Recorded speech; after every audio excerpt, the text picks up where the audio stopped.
शुरुआत करेंगे question number 1 के साथ। क्वेश्चन नंबर 1 है देखो आपका कि उमियम झील किस राज्य में स्थित है। Which state is the Umiam lake located. Manipur, Mizoram, Meghalaya या फिर त्रिपुरा। निम्न में से किस राज्य में जो है देखो उमियम झील स्थित है। जो उमियम झील है यह किस राज्य में है, तो जो उमियम झील है यह देखो स्थित है मेघालय में। क्या हो गया आंसर, तो ऑप्शन सी मेघालय। ठीक है, हो गया सबका यहां तक। चलो अगला सवाल पे बढ़ेंगे।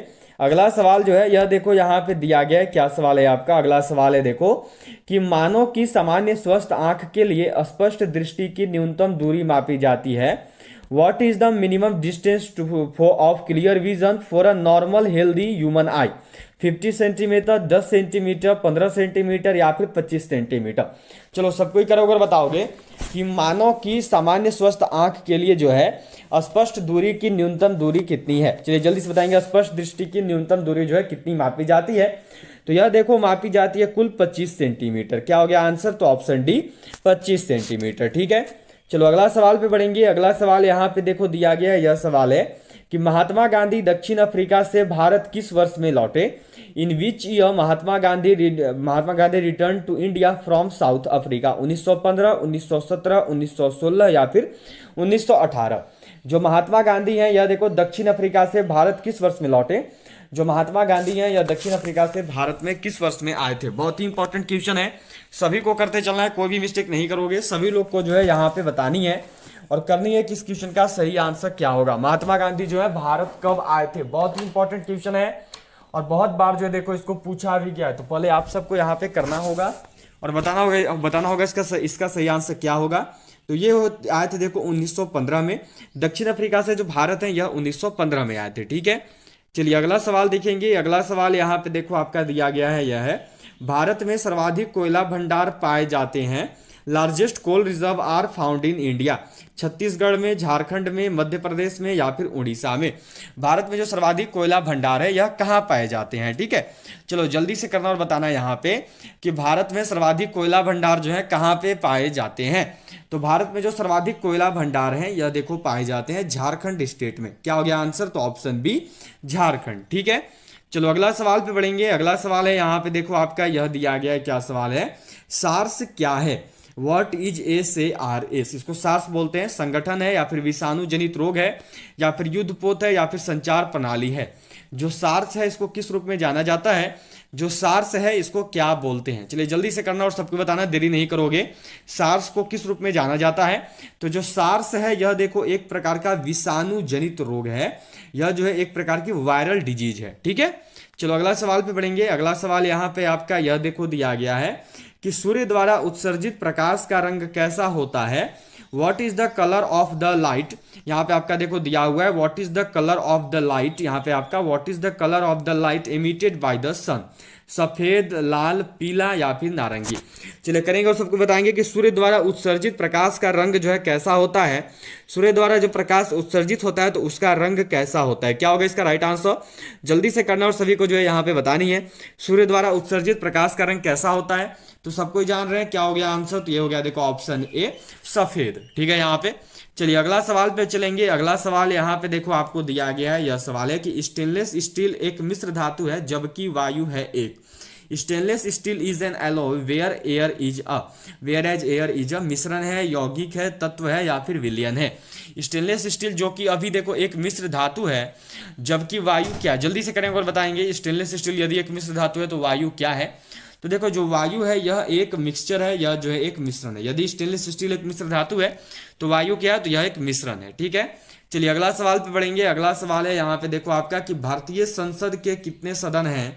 How many houses are there in the Indian parliament. 1, 2, 3 या फिर 4। भारतीय संसद के कितने सदन हैं। जो भारतीय संसद है इसके कुल कितने हाउसेज हैं। देखो बहुत ही इंपॉर्टेंट क्वेश्चन है, इसमें बहुत लोग कंफ्यूज होते हैं और बहुत बार कंफ्यूज होते हैं। चलिए जल्दी से करेंगे और बताएंगे, इसमें बहुत बार देखो कंफ्यूजन हो जाती है गलती से। चलिए करना और सभी को यहाँ पे बताना है कि भारतीय संसद के कुल कितने सदन हैं। तो जो भारतीय संसद है इसके देखो कुल कितने सदन है, तो कुल 2 सदन है। ठीक है, सदन पूछा तो सदन में 2 करोगे। सदन कौन कौन सा हो गया, तो एक हो गया देखो आपका राज्यसभा, ठीक है। और अगला कौन सा होगा, तो अगला देखो हो गया आपका यहाँ पे लोकसभा। कितना हाउस है, कितना सदन है, तो कुल 2 सदन है, सबको याद रखेंगे। और यही आपसे यदि अंग पूछ देता कि पार्ट्स कितने हैं, अंग कितना है, तो अंग में याद रखोगे, अंग में 3 करोगे, ठीक है। सदन बोलेगा तो 2, अंग करेगा तो 3। अब अंग में कौन कौन सा हो गया, तो एक होता है राज्यसभा, दूसरा होता है लोकसभा, और एक तीसरा होता है। तीसरा कौन है, तो तीसरा देखो हो जाता है आपका राष्ट्रपति। सबको ध्यान में रखिएगा, ठीक है। यदि सदन बोलेगा तो 2, राज्यसभा और लोकसभा। यदि अंग बोलेगा तो फिर आपका 3, ठीक है, जिसमें आपका राज्यसभा, लोकसभा और राष्ट्रपति हो गया। चलो अगला सवाल पे चलेंगे। अगला सवाल जो है यह देखो आपको यहाँ पे दिया गया है। अगला सवाल मिला हुआ है देखो आपका कि निम्न में से कौन सा देश विश्व में चावल का सबसे अधिक उत्पादन करता है। Which of the following country is the largest producer of rice in the world. Indonesia, चीन, भारत या फिर थाईलैंड। निम्न में से वह कौन सा देश है जिसके द्वारा सबसे अधिक चावल का उत्पादन किया जाता है। इस क्वेश्चन का सही आंसर क्या होगा, चलो जल्दी से करना और बताना। तो सबसे अधिक चावल का उत्पादन जो है यह देखो चाइना करती है, ठीक है। क्या हो गया आंसर, तो ऑप्शन बी चाइना। भारत कौन से नंबर पे है, तो याद रखना भारत जो है 2nd नंबर पे है चावल के उत्पादन में, ठीक है। हो गया सबका। चलिए अगला सवाल पे चलेंगे। अगला सवाल यहाँ पे देखो आपका दिया हुआ है। यह सवाल है कि भोजन का एक प्रमुख अंग है। Is a major part of food. Starch, glucose, carbohydrate या फिर सेलुलोज। भोजन का एक प्रमुख अंग कौन सा है। निम्न में से वह कौन सा अंग है जो कि भोजन का एक प्रमुख अंग है। क्या होगा राइट आंसर, तो भोजन का जो प्रमुख अंग है यह है देखो आपका कार्बोहाइड्रेट। क्या हो गया आंसर, तो ऑप्शन सी कार्बोहाइड्रेट। भोजन के प्रमुख अंग के रूप में जो है देखो कार्बोहाइड्रेट को जाना जाता है। चलिए अगला सवाल पे चलेंगे। अगला सवाल यहाँ पे देखो आपको दिया गया है। यह सवाल है विश्व ओजोन दिवस कब मनाया जाता है। When is world ozone day celebrated. 21 अप्रैल, 16 अप्रैल, 25 सितंबर या फिर 5 जून। जो विश्व ओजोन दिवस है इसको कब मनाते हैं, जो विश्व ओजोन दिवस है यह कब मनाया जाता है। चलिए जल्दी से आंसर करना और सबको बताना। जो विश्व ओजोन दिवस है यह कब मनाया जाता है, तो जो विश्व ओजोन दिवस है यह देखो मनाया जाता है 16 सितंबर को। यह जो है हर साल 16 सितंबर को मनाया जाता है। हो गया सभी का। चलिए अगला सवाल पे चलेंगे। अगला सवाल यहाँ पे आपका देखो यह दिया गया है कि सबसे चमकीला ग्रह है। The brightest planet is. Brihaspati है, मंगल है, शुक्र है या फिर बुध है। सबसे चमकीला ग्रह कौन सा है। निम्न में से वह कौन सा ग्रह है जो कि सबसे चमकीला ग्रह के रूप में जाना जाता है। इस क्वेश्चन का सही आंसर क्या होगा, तो निम्न में से जो सबसे चमकीला ग्रह है यह है देखो आपका शुक्र। क्या होता है आंसर, तो इसका जो राइट आंसर है यह हो गया देखो ऑप्शन सी शुक्र। जो सबसे चमकीला ग्रह के रूप में जो है देखो शुक्र को जाना जाता है। चलिए अगला सवाल पे चलेंगे। अगला सवाल यहाँ पे देखिए आपका दिया गया है। यह है मुद्रा स्वयं मुद्रा का निर्माण करती है। यह परिभाषा किसने प्रस्तुत की। Money creates money itself. Who introduced this definition. Marshall, Crowther, Cromer या फिर हेनसेन। निम्न में से किसके द्वारा जो है देखो मुद्रा स्वयं मुद्रा का निर्माण करती है यह कहा गया। चलिए जल्दी से करेंगे और सबको बताएंगे। मुद्रा स्वयं मुद्रा का निर्माण करती है यह किसने कहा, तो यह देखो कहा गया है क्रोमर के द्वारा। क्या होता है आंसर, तो ऑप्शन सी क्रोमर। जो क्रोमर है इनके द्वारा देखो कहा गया था मुद्रा स्वयं मुद्रा का निर्माण करती है। चलिए अगला सवाल पे चलेंगे। अगला सवाल है यहाँ पे देखो आपका यह दिया हुआ है। भारत में पहला परिसीमन आयोग किस वर्ष गठित किया गया था। In which year was the first delimitation commission set up in India. 1949, 1950, 1951 या फिर 1952। भारत में जो पहला परिसीमन आयोग है यह कब गठित किया गया। भारत में जो पहला परिसीमन आयोग है यह कब गठित हुआ था। क्या होगा इसका राइट आंसर, तो भारत में जो पहला परिसीमन आयोग है यह देखो गठित हुआ है 1952 में। क्या होता है आंसर, तो ऑप्शन डी 1952। चलिए अगला सवाल पे चलेंगे। अगला सवाल यहाँ पे आपको देखो दिया गया है। यह सवाल है निम्नलिखित नदियों में से कौन एक विनाशक नदी कहलाती है। Which one of the following rivers is called the destroyer river. Narmada, Tapi, Kosi या फिर गंडक। निम्नलिखित नदियां जो हैं उनमें से कौन सी ऐसी नदी है जिसको विनाशक नदी के रूप में जानते हैं। निम्न नदियों में से वह कौन सी नदी है जो कि विनाशक नदी कहलाती है। क्या होगा राइट आंसर, जल्दी से करिएगा और सबकी बताइएगा। तो विनाशक नदी के रूप में देखो कोसी को जानते हैं। क्या हो गया आंसर, तो ऑप्शन सी कोसी। ठीक है, चलिए 15 सवाल हो चुके हैं। अब 16 नंबर सवाल पे चलेंगे। 16 नंबर सवाल है यहाँ पे देखो आपका यह दिया गया है कि निम्न में से कौन सी बीमारी पानी द्वारा नहीं होती है। Which one of the following disease is not caused by water. Flu, typhoid, हैजा या फिर अमीबियासिस। क्या होगा, निम्न में से वह कौन सी बीमारी है जो कि देखो पानी द्वारा नहीं होती। इस क्वेश्चन का सही आंसर क्या है, चलिए जल्दी से रखेंगे और सबको बताएंगे अपना अपना आंसर। निम्न में से वह कौन सी बीमारी है जो कि पानी द्वारा नहीं होती है। तो पानी द्वारा नहीं होने वाला जो बीमारी है वो है देखो फ्लू। क्या हो गया आंसर, तो ऑप्शन ए फ्लू। ठीक है, चलिए अगला सवाल पे चलेंगे। अगला सवाल यहाँ पे देखो दिया हुआ है, यह सवाल है आपका कि यदि हम भूमध्य रेखा से ध्रुवों की ओर जाते हैं तो गुरुत्वाकर्षण का मान जी का मान, if we move from the equator to the poles then the volume of जी। गुरुत्वाकर्षण का मान क्या होता है, बढ़ता है, घटता है, वही बना रहता है, या फिर 45 डिग्री अक्षांश तक घटता है। यदि हम भूमध्य रेखा से ध्रुवों की ओर जाते हैं तो गुरुत्वाकर्षण के मान के साथ क्या होता है। तो देखो जो गुरुत्वाकर्षण का मान है ना वह भी क्या होता है, तो वह भी बढ़ता है। क्या हो गया आंसर, तो ऑप्शन ए बढ़ता है। ठीक है, चलिए अगला सवाल पे चलेंगे। अगला सवाल है यहाँ पे देखो आपका यह दिया गया है कि वाहन पीछे से आने वाली वस्तुओं को देखने के लिए किसका प्रयोग करते हैं। What do vehicles use to see the objects coming from behind. उत्तल लेंस, अवतल लेंस, उत्तल दर्पण या फिर अवतल दर्पण। वाहनों में पीछे से आती हुई वस्तुओं को देखने के लिए जो है देखो किस दर्पण का प्रयोग किया जाता है। क्या होगा इसका राइट आंसर, देखिए वाहन में पीछे से आने वाली वस्तुओं को देखने के लिए जो है ना देखो उत्तल दर्पण का प्रयोग करते हैं। क्या होता है आंसर, तो ऑप्शन सी उत्तल दर्पण। ठीक है, और यही अगर आपसे पूछ दे कि हेडलाइट के रूप में गाड़ी में किसका प्रयोग करते हैं तो याद रखना अवतल दर्पण का प्रयोग होता है। ठीक है, हेडलाइट में पूछेगा तो हेडलाइट के रूप में अवतल दर्पण का प्रयोग होता है, सबको याद रखना।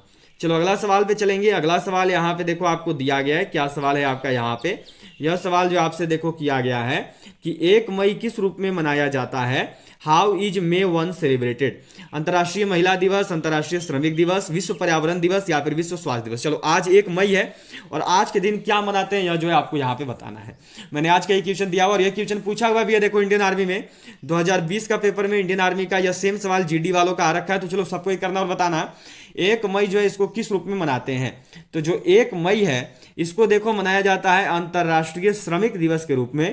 क्या हो गया आंसर, तो ऑप्शन बी अंतर्राष्ट्रीय श्रमिक दिवस हो गया सभी का। चलो अगला सवाल पे चलेंगे। अगला सवाल यहाँ पे देखो आपका है, यह सवाल देखो क्या दिया गया है कि प्रकाश का रंग निर्धारित होता है इसके। The colour of light is determined by, आयाम से, तरंगदैर्ध्य से, तीव्रता से या फिर वेग से। निम्न में से किसके द्वारा जो है देखो प्रकाश का रंग निर्धारित होता है। वह कौन है जिसके द्वारा प्रकाश का रंग निर्धारित होता है, तो देखो वो है आपका तरंगदैर्ध्य। ठीक है, तरंगदैर्ध्य के द्वारा जो है देखो प्रकाश का रंग निर्धारित होता है। ठीक है, चलिए अगला सवाल पे चलेंगे। अगला सवाल यहाँ पे देखो दिया हुआ है कि पारा का निष्कर्षण किया जाता है। How is mercury extracted. Galena से, बॉक्साइट से, सिनेबार से या फिर पायरोलुसाइट से। पारा का निष्कर्षण जो है यह किसके द्वारा होता है। पारा का जो निष्कर्षण है यह किसके द्वारा होता है, जल्दी से करेंगे और बताएंगे। तो पारा का जो निष्कर्षण है यह देखो किया जाता है सिनेबार के द्वारा। क्या हो गया आंसर, तो ऑप्शन सी सिनेबार। चलिए अगला सवाल पे चलेंगे। अगला सवाल यहाँ पे देखो आपका है, यह दिया गया है कि सोना को कठोर बनाने के लिए उसमें क्या मिलाया जाता है। What is added to make gold hard. लोहा, निकेल, तांबा या फिर सीसा। सोना को कठोर बनाने के लिए उसमें क्या मिलाते हैं। निम्न में से सोना को कठोर बनाने के लिए उसमें क्या मिलाया जाता है, जल्दी से करिएगा और बताइएगा, देरी नहीं करोगे। सोना को कठोर बनाने के लिए उसमें क्या मिलाते हैं, तो सोना को कठोर बनाने के लिए जो है देखो उसमें तांबा मिलाया जाता है। क्या हो गया आंसर, तो ऑप्शन सी तांबा। ठीक है, चलिए अगला सवाल पे चलेंगे। अगला सवाल यहाँ पे देखो आपका दिया गया है, यह सवाल है यहाँ पे देखो आपका ध्वनि का तरत्व किस पर निर्भर करता है। What does the pitch of sound depends on. आवृत्ति पे, तीव्रता पे, वेग पे या फिर आयाम पे। ध्वनि का जो तारत्व है यह किस पर निर्भर करता है।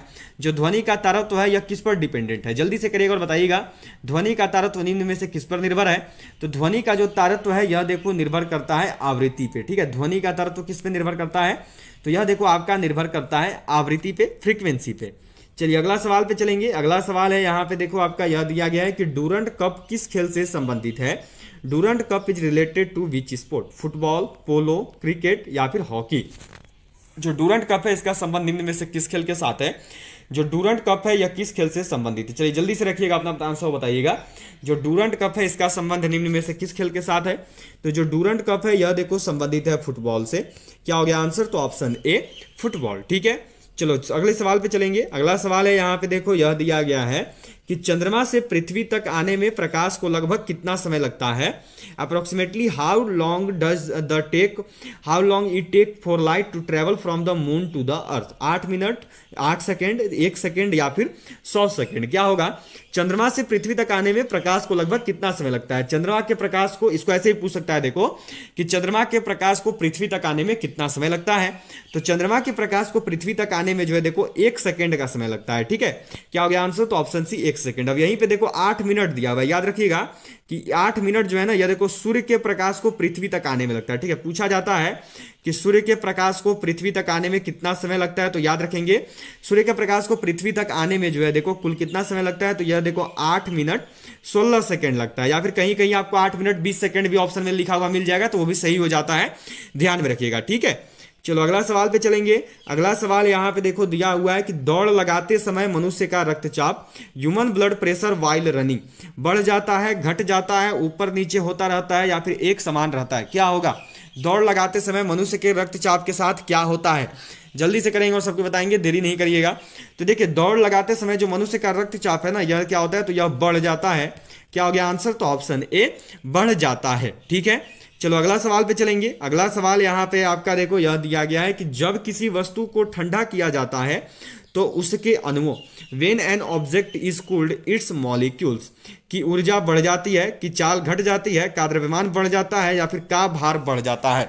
जब किसी वस्तु को ठंडा करेंगे ना, तो उसके बाद उसके अणुओं के साथ क्या होता है, जल्दी से करना और बताना, देरी नहीं करोगे। जब किसी वस्तु को ठंडा करेंगे तो उसके बाद उसके अणुओं के साथ क्या होता है। तो देखो जब किसी भी वस्तु को ठंडा करोगे ना, तो उसके बाद उसके अणुओं की चाल जो है वो क्या होती है, तो वो घट जाती है।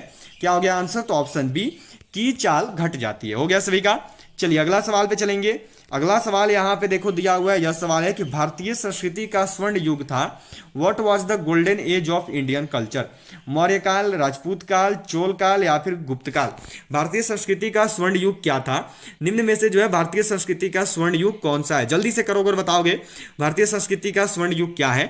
तो भारतीय संस्कृति का जो स्वर्ण युग है यह है देखो गुप्त काल, यह है देखो गुप्ता पीरियड। क्या हो गया आंसर, तो ऑप्शन डी गुप्त काल, गुप्ता पीरियड। ठीक है, चलिए अगला सवाल पे चलेंगे। अगला सवाल यहाँ पे देखो दिया हुआ है, यह सवाल है विंग्स ऑफ फायर का लेखक कौन है।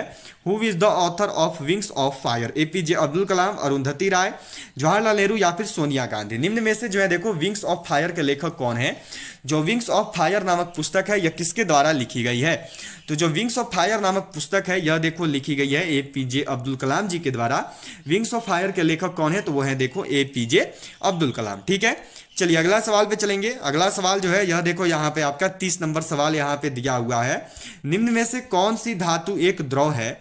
Which of the following metals is a liquid, CaHgNa या फिर Ma। निम्न में से कौन से ऐसे धातु है जो कि द्रव अवस्था में पाई जाती है। जल्दी से करेंगे और बताएंगे निम्न में से कौन सी ऐसी धातु है जो कि आपका देखो द्रव अवस्था में पाई जाती है। कैल्शियम है, पारा है, सोडियम है, क्या होगा राइट आंसर, जल्दी से करिएगा और बताइएगा। तो निम्न में से वह धातु जो कि द्रव अवस्था में पाई जाती है वह देखो पारा है, जिसको कि Hg लिखा जाता है। ठीक है, चलिए अगला सवाल पे चलेंगे। अगला सवाल यहाँ पे आपको देखो दिया हुआ है, यह सवाल है पीलिया किसके संक्रमण के कारण होता है।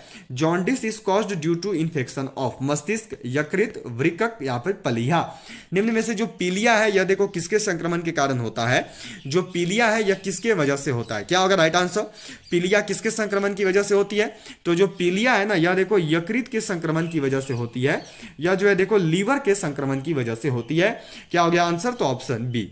चलिए अगला सवाल पे चलेंगे। अगला सवाल यहाँ पे देखो आपका है, यह सवाल दिया गया है कि रामकृष्ण मिशन की स्थापना किसने किया। Who founded the Ramakrishna mission, Vivekananda, Raja Ram Mohan Roy, Keshav Chandra Sen या फिर राजा रामकृष्ण परमहंस। जो रामकृष्ण मिशन है इसकी स्थापना किसके द्वारा की गई। जो रामकृष्ण मिशन है इसका स्थापना निम्न में से किसने किया है। तो जो रामकृष्ण मिशन है इसकी स्थापना देखो करी गई है विवेकानंद जी के द्वारा। क्या होता है आंसर, तो ऑप्शन ए स्वामी विवेकानंद। हो गया सभी का। चलिए अगले सवाल पे चलेंगे। अगला सवाल यहाँ पे देखो आपको दिया हुआ है, यह सवाल है कि वर्तमान में भारतीय नागरिकों को कितने मौलिक अधिकार प्राप्त हैं। How many fundamental rights do Indian citizens have at present. 6, 7, 8 या फिर 9। वर्तमान में भारतीय नागरिकों को कितने मौलिक अधिकार प्राप्त हैं। इस क्वेश्चन का सही आंसर क्या होगा, जल्दी से करेंगे और सबकी बताएंगे कि वर्तमान में जो भारतीय नागरिक हैं इनके पास कुल कितने मौलिक अधिकार हैं। वर्तमान में भारतीय नागरिकों को कितना मौलिक अधिकार प्राप्त है? देखो वर्तमान में जो भारतीय नागरिक है इनको कुल 6 मौलिक अधिकार प्राप्त है। पहले कितना था? तो पहले वाला में याद रखना, पहले जो है कुल 7 मौलिक अधिकार था। ठीक है, पहले कितना था? तो 7 मौलिक अधिकार था। वर्तमान में कितना है? तो 6 मौलिक अधिकार है। चलिए अगला सवाल पे चलेंगे। अगला सवाल यहाँ पे देखिए आपका दिया गया यह है, निम्न में से किस एक को भोर का तारा के नाम से जाना जाता है? Which one of the following is known as the morning star? Budh, Shukra, Mangal या फिर शनि? निम्न में से वह कौन है जिसको कि भोर का तारा बोलते हैं? भोर का तारा के रूप में किसको जाना जाता है? इस क्वेश्चन का सही आंसर क्या है जल्दी से करेंगे और सबको बताएंगे। निम्न में से वह कौन है जिसको भोर का तारा बोलते हैं? तो भोर का तारा जो है यह देखो शुक्र को बोला जाता है। क्या हो गया आंसर? तो ऑप्शन बी शुक्र। ठीक है, चलिए अगला सवाल पे चलेंगे। अगला सवाल यहां पे है, देखो यह सवाल दिया हुआ है कि प्रकाश का वेग किसमें अधिकतम होता है? In which the speed of light is maximum? हीरा में, पानी में, निर्वात में या फिर हाइड्रोजन में? प्रकाश का वेग किसमें अधिकतम होता है? निम्न में से वह क्या है जिसमें प्रकाश का वेग सबसे अधिक पाया जाता है? जल्दी से करेंगे और सबको बताएंगे। सबसे अधिक प्रकाश का वेग किसमें होता है? तो सबसे अधिक प्रकाश का वेग जो है यह देखो पाया जाता है निर्वात में, यह देखो पाया जाता है वैक्यूम में। क्या हो गया आंसर? तो ऑप्शन सी निर्वात, वैक्यूम। ठीक है, चलिए अगला सवाल पे चलेंगे। अगला सवाल देखो यहाँ पे यह दिया गया है कि दक्षिण भारत की नदियों में सबसे लंबी नदी है which is the longest river among the reverse of south India? Godavari, Krishna, Kaveri या फिर नर्मदा? दक्षिण भारत की नदियों में जो है सबसे लंबी नदी कौन सी है? इस क्वेश्चन का सही आंसर क्या है जल्दी से करेंगे और सबको बताएंगे, देरी मत करना। दक्षिण भारत की नदियों में सबसे लंबी नदी कौन सी है? तो दक्षिण भारत की नदियों में जो सबसे लंबी नदी है यह देखो आपकी गोदावरी। क्या हो जाएगा राइट आंसर? तो ऑप्शन ए गोदावरी। क्या हो गया आंसर? तो ऑप्शन ए गोदावरी हो गया। चलिए अगला सवाल पे चलेंगे। अगला सवाल यहाँ पे देखो है आपका, यह देखो किया गया है कि भारत का सबसे बड़ा बंदरगाह है which is the largest port of India? Visakhapatnam, Mumbai, Tuticorin और कांडला? निम्न में से कौन सा ऐसा है जो कि सबसे बड़ा बंदरगाह है? इस क्वेश्चन का सही आंसर क्या होगा? भारत का सबसे बड़ा बंदरगाह कौन सा है? जल्दी से करिएगा और सबके अपना अपना आंसर बताइएगा। तो भारत का जो सबसे बड़ा बंदरगाह है यह है देखो आपका मुंबई। क्या होता है आंसर? तो ऑप्शन बी मुंबई। भारत की सबसे बड़ी बंदरगाह कौन सी है? तो वह देखो मुंबई है। चलिए अगला सवाल पे चलेंगे। अगला सवाल यहाँ पे आपको देखो दिया हुआ है, यह सवाल है विश्व का सबसे बड़ा लिखित एवं सर्वाधिक व्यापक संविधान किस देश का है? Which country has the largest written and most comprehensive constitution of in the world? Britain है, भारत है, कनाडा है या फिर दक्षिण अफ्रीका है? विश्व का सबसे बड़ा लिखित एवं सर्वाधिक व्यापक संविधान किस देश का है? तो वह देश कौन सा है? तो वह देश है देखो भारत। क्या हो जाएगा राइट आंसर? तो ऑप्शन बी भारत, इंडिया। ठीक है, चलिए अगला सवाल पे चलेंगे। अगला सवाल यहाँ पे है देखो आपका, यह दिया हुआ है कि विटामिन ए का प्रचुर होता है। Vitamin A is abandoned? Same में होता है, चावल में होता है, गाजर में होता है या फिर नींबू में होता है? सबसे अधिक विटामिन ए किस में पाई जाती है? सबसे अधिक विटामिन ए जो है किस में उपस्थित होती है? जल्दी से करिएगा और सबको बताइएगा, सबसे अधिक विटामिन ए निम्न में से किस में पाया जाता है? तो सबसे अधिक विटामिन ए जो है यह देखो पाया जाता है गाजर में, यह देखो पाया जाता है कैरेट में। हो गया सभी का। चलिए अब जो आपका 40 नंबर सवाल यहाँ पे दिया हुआ है, देखो क्या सवाल है कि स्वामी विवेकानंद किस स्थान पर हुए धार्मिक सम्मेलन से प्रसिद्ध हुए? Where did Swami Vivekananda become famous from the religious conference held? London में हुआ था, पेरिस में, शिकागो में या फिर बर्लिन में? पूछा हुआ सवाल है इंडियन आर्मी का, आया हुआ सवाल है 2020 का पेपर में देखो आया था जीडी का, और फिर जब 2021 में पेपर हुआ तो 2021 में आया था देखो ट्रेड्समैन का। तो बहुत ही इंपॉर्टेंट है, जल्दी से करिएगा और बताइएगा स्वामी विवेकानंद किस स्थान पर हुए धार्मिक सम्मेलन से प्रसिद्ध हुए थे? तो यह देखो प्रसिद्ध हुए हैं शिकागो में हुए धार्मिक सम्मेलन से। क्या हो गया आंसर? तो ऑप्शन सी। चलिए अगला सवाल पे चलेंगे। अगला सवाल यहाँ पे देखो आपका है, यह दिया गया है कि भारतीय अर्थव्यवस्था कैसी है? How is Indian economy? पूंजीवादी अर्थव्यवस्था है, साम्यवादी अर्थव्यवस्था है, स्वतंत्र अर्थव्यवस्था है या फिर मिश्रित अर्थव्यवस्था है? भारतीय अर्थव्यवस्था कैसी है? जो भारतीय अर्थव्यवस्था है यह किस प्रकार की है? जल्दी से करिएगा और सबको बताइएगा। तो जो भारतीय अर्थव्यवस्था है यह देखो मिक्स्ड इकोनॉमी है, भारतीय अर्थव्यवस्था जो है मिश्रित अर्थव्यवस्था है। हो गया सभी का। चलिए अगला सवाल पे चलेंगे। 42 नंबर सवाल है यहाँ पे देखो आपका, यह दिया गया है कि भारत और श्रीलंका को अलग करने वाली जलराशि है। What is the water body spreading India and Sri Lanka? Great channel, 8 degree channel, पाक जल संधि या फिर 10 डिग्री चैनल? भारत और श्रीलंका को अलग करने वाली जलराशि कौन सी है? निम्न में से किस जलराशि के द्वारा जो है देखो भारत और श्रीलंका अलग होते हैं? तो भारत और श्रीलंका को अलग करने वाली जो जलराशि है वह है देखो पाक जलराशि, पाक वाटर ट्रीटी। हो गया सभी का। चलिए अगला सवाल पे चलेंगे। अगला सवाल यहाँ पे देखो आपको दिया हुआ है, यह सवाल है यहाँ पे देखो, लगभग 20 डिग्री सेल्सियस के तापक्रम पर किस माध्यम में ध्वनि की गति अधिकतम रहेगी? इन विच मीडियम दस the speed of sound will be maximum at a temperature of about 20 degree Celsius? हवा में, ग्रेनाइट में, पानी में या फिर लोहा में? लगभग 20 डिग्री सेल्सियस के तापक्रम पर जो है देखो किस माध्यम में ध्वनि की गति सबसे अधिक होती है?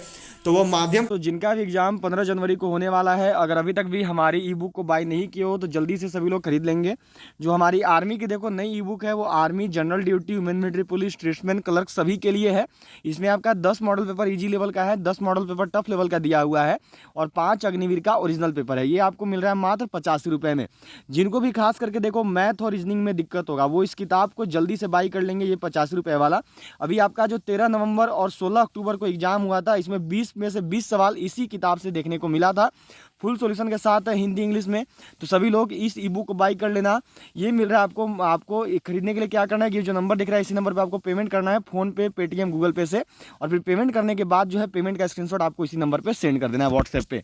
एक और देखो ई बुक है, इस ई बुक से अभी जो आपका 16 अक्टूबर को एग्जाम हुआ था, इस ई बुक से जो है देखो अभी आपका जो एग्जाम लिया गया था 16 अक्टूबर को, 16 अक्टूबर का एग्जाम में और आपका 13 नवंबर का एग्जाम में, इस वाला ई बुक से 30 में से 28 सवाल आया था जीके जीएस का।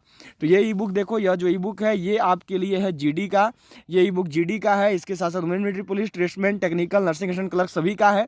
इसमें आपका 3200 प्लस जीके जीएस क्वेश्चन दिया हुआ है, ये भी हिंदी इंग्लिश दोनों में आता है और ये मिल रहा है आपको मात्र 90 रुपये में। तो ये दोनों ई बुक आपके लिए बेहतरीन होने वाला है। खरीदने के लिए इसको भी यही करना है कि इसी नंबर पर आपको पेमेंट कर देना है, फोन पे, पेटीएम, गूगल पे से। फिर पेमेंट करने के बाद जो है पेमेंट का स्क्रीनशॉट आपको इसी नंबर पर सेंड करना है। तो जितने भी लोग जो हो अभी एग्जाम देने वाले हो 15 जनवरी को, वो लोग इन दोनों ई बुक को जरूर बाई करोगे, क्योंकि इससे आपका 15 जनवरी का पेपर आराम से निकल जाएगा। और अभी जो है 13 नवंबर को देखो, अभी केवल 13 नवंबर की ही अगर बात करें तो अभी जो है आपकी 13 नवंबर को जो है बच्चों को इस ई बुक से 50 में से 48 सवाल देखने को मिला था इन दोनों ई बुक में से। तो सभी लोग इन दोनों ई बुक को जरूर बाई कर लेंगे। एक ई बुक है 90 रुपये का, एक ही बुक है 50 रुपये का। 90 और 85 देखोगे तो हो जाएगा आपका 175 रुपया, लेकिन अगर साथ में करोगे तो दोनों ई बुक आपको मात्र 150 रुपये में मिल जाएगा। केवल 150 रुपये में आप इन दोनों ई बुक को खरीद सकते हैं, आपके 25 रुपये कम लगेंगे। तो खरीदने के लिए यही करना है कि ये जो नंबर दिख रहा है इसी नंबर पर आपको पेमेंट कर देना है और पेमेंट करने के बाद इसी नंबर पर आपको स्क्रीनशॉट सेंड करना है व्हाट्सएप पर।